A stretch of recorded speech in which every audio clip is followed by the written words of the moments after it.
The first voice came through Channel 3 at exactly 2:13 a.m. I remember the time because all 5 towers stopped transmitting at the same moment. Static swallowed the station for nearly 10 seconds. Then Tower 4 whispered, "There's someone climbing the stairs." A second later, Tower 1 said the exact same thing, same words, same tone, same pause between sentences. My hands froze over the radio console as the other towers began reporting it too. 5 towers, 80 miles apart, and every one of them claimed someone was outside their lookout tower, climbing. 1 week earlier. The road into Black Pine Ranger Station twisted through miles of burned forest before the trees finally thickened again. I remember thinking the place looked abandoned when I first pulled in. 1 small station building, 2 Forest Service trucks, a radio tower rising behind the trees, and nothing else for miles. The sun was already dropping behind the mountains when a man named Rick stepped out onto the porch holding a clipboard and a paper cup of coffee. "You Caleb?" I nodded. He looked exhausted, not tired, worn down, like he hadn't slept properly in weeks. "Good," he muttered. "You're early." Inside, the station smelled like dust, old paper, and burnt coffee. Radios crackled softly from a long communications desk facing a wall of forest maps. 5 red pins were spread across the mountains: Granite Peak, Black Ridge, Juniper Watch, Echo Valley, North Crow. "The towers check in every hour after sunset," Rick explained. "Weather updates, smoke reports, equipment problems. Most of the job's routine." He pointed toward the radios. "Channel 1 is station traffic, Channel 2's emergency dispatch." Then he paused. For a second, he just stared at the console. "There is no reason to ever use Channel 3. Something about the way he said it made me look up. Not serious, not joking either, just rehearsed. Before I could ask, headlights swept across the windows outside. The lookouts were arriving. 5 seasonal hires climbed out of 2 trucks carrying backpacks, coolers, and sleeping bags. Everyone looked nervous in that awkward first-day way. New faces, new season. Granite Peak's lookout introduced himself first.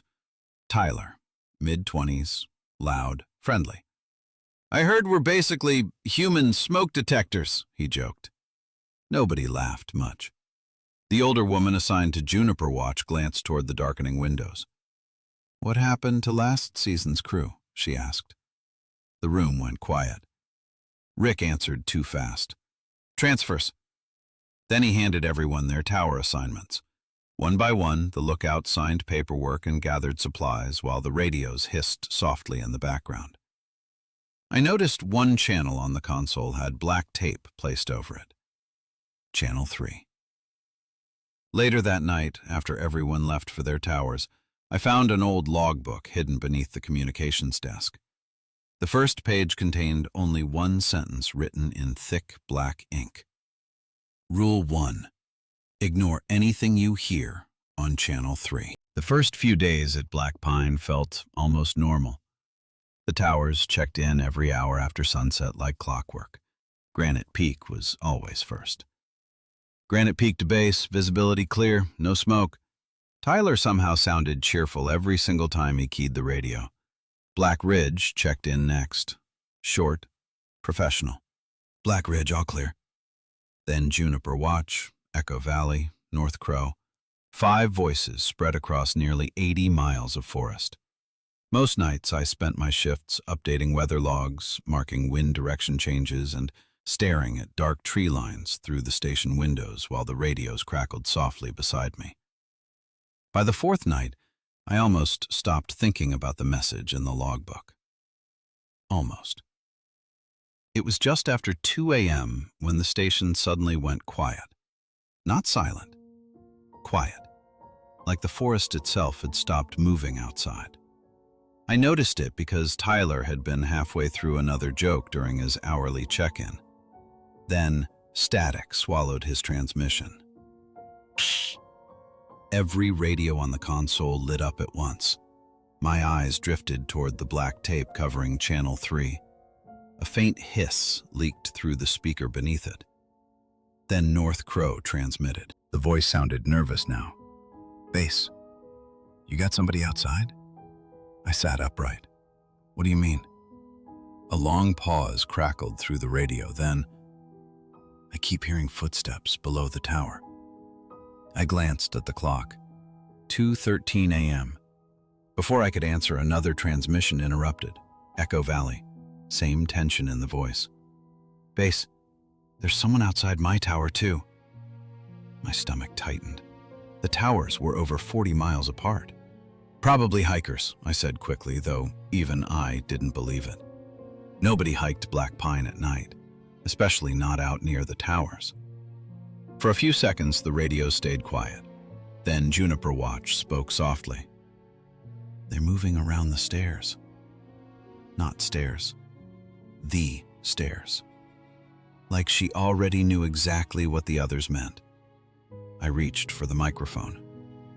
"You're all hearing this?" Static answered first. Then Tyler laughed nervously over Granite Peak's channel. "Okay, not funny anymore. Whoever's messing around out there needs to stop." A loud metallic clang burst through his radio, like someone hitting hollow steel. Tyler stopped talking immediately. Then very quietly he whispered, "There's somebody climbing up here." The station suddenly felt much smaller around me. I looked toward Channel 3 again. The speaker hissed softly beneath the tape. And for 1 second, I thought I heard breathing coming through it. The next morning, nobody wanted to talk about what happened. Tyler checked in from Granite Peak sounding exhausted. "Probably just some animal," he said quickly. Too quickly. Black Ridge agreed immediately. "So did I," he answered before I even asked. The strange part was hearing how fast everyone dismissed it now, like they'd already decided discussing it was a bad idea. Only Juniper Watch sounded honest. "There was someone below the tower," the older woman said quietly over the radio. "I heard footsteps on every stair." I looked down at the old logbook sitting beside the console. My stomach tightened, because I'd found another entry after my shift ended. July 18th, 2:13 a.m. Towers reported climbing sounds. Personnel instructed not to investigate. Same time, same description. I didn't tell the others. That night, the storm clouds rolled in early, turning the forest black long before sunset. Rain hammered the station roof while the towers checked in one by one. Granite Peak, Black Ridge, Juniper Watch, Echo Valley. Then silence. North Crow missed their check-in. I grabbed the microphone immediately. "North Crow, this is Base, radio check."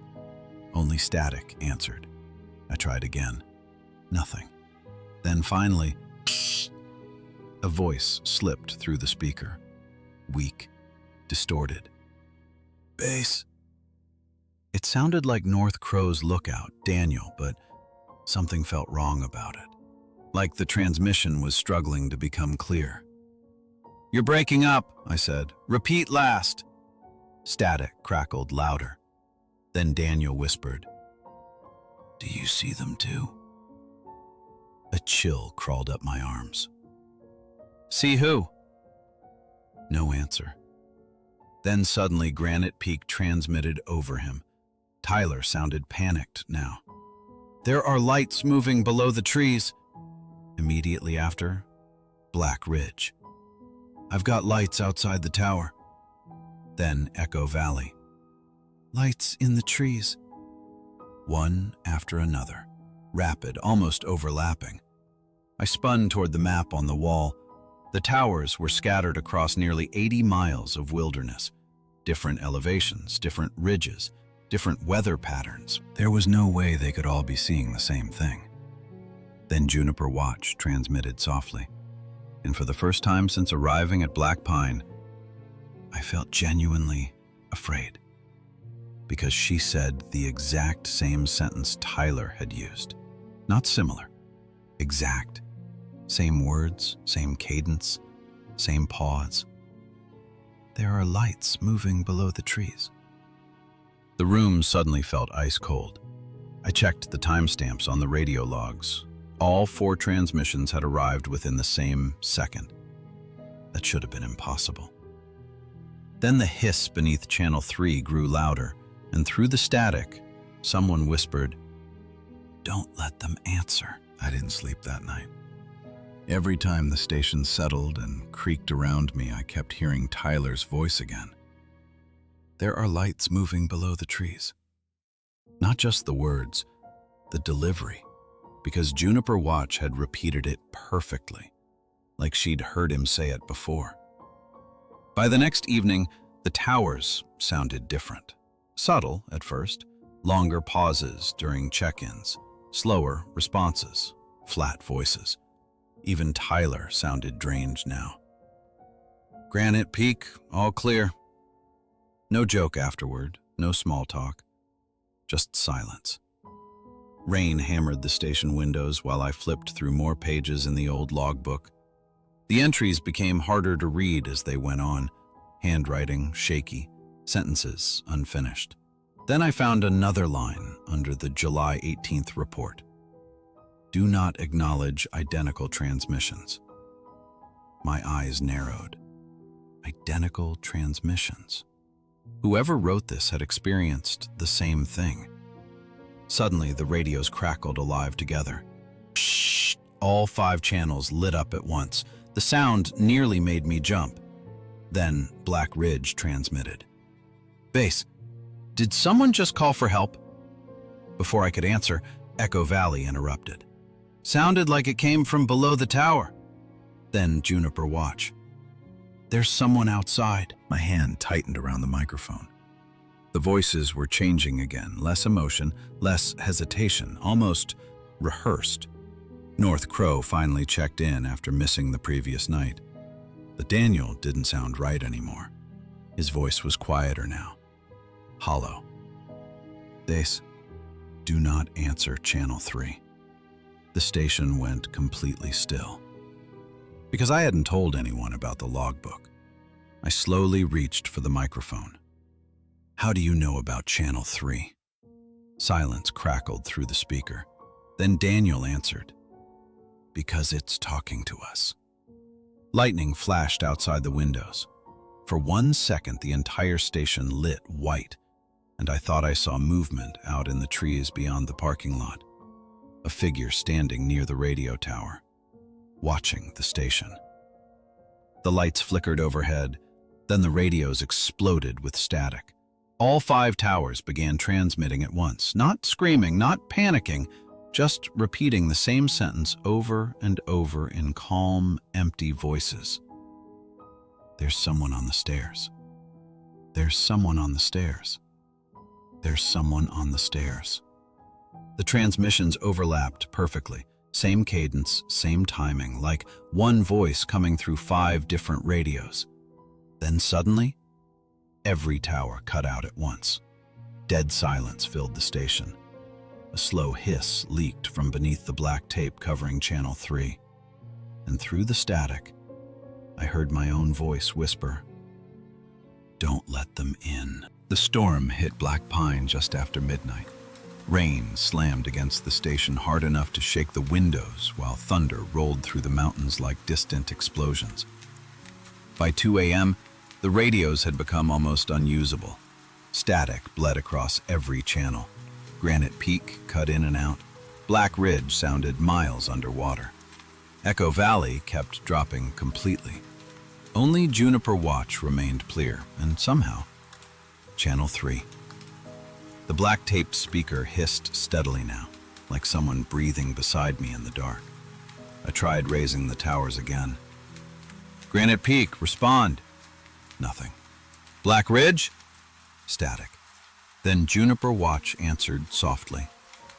Too softly. "Don't keep calling them." I froze. "What?" A long pause followed. Then, "They know your voice now." Lightning flashed outside again. This time I clearly saw movement near the radio tower behind the station. Not one figure, several. Tall shapes standing perfectly still between the trees, watching the building. My pulse hammered in my ears.